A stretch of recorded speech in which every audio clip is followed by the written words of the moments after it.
laws in action. Let's take a look at conservation of charge.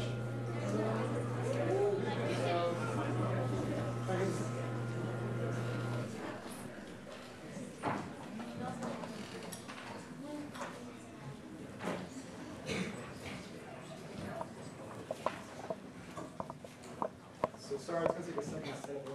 We're preset already.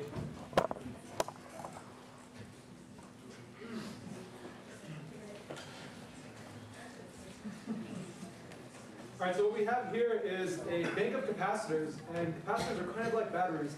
They hold charge, and instead of letting the current go slowly, they let it all out at one time. And what we're going to do is show how the charge is stored. So what I'm doing now is I'm charging up the capacitors using the electricity from the wall, and it takes about 30 seconds or so.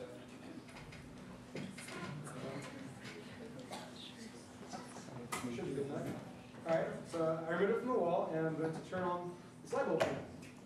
You can see the light bulb turns on, and it's draining the capacitors of the charge.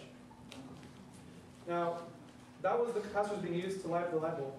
What happens if we send all the charge in this capacitor bank through this tiny little filament of wire exposed to the air? So, I'm going to charge it up again.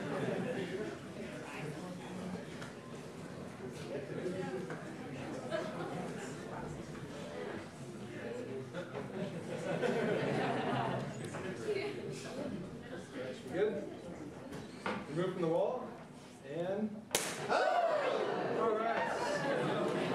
So, as you can see, the charge goes through the wire, disintegrates it, and we're still left with some charge in the capacitor bank. It didn't take that much charge to destroy that wire. So if I turn this on, the light bulb still glows, and there's leftover charge being dissipated.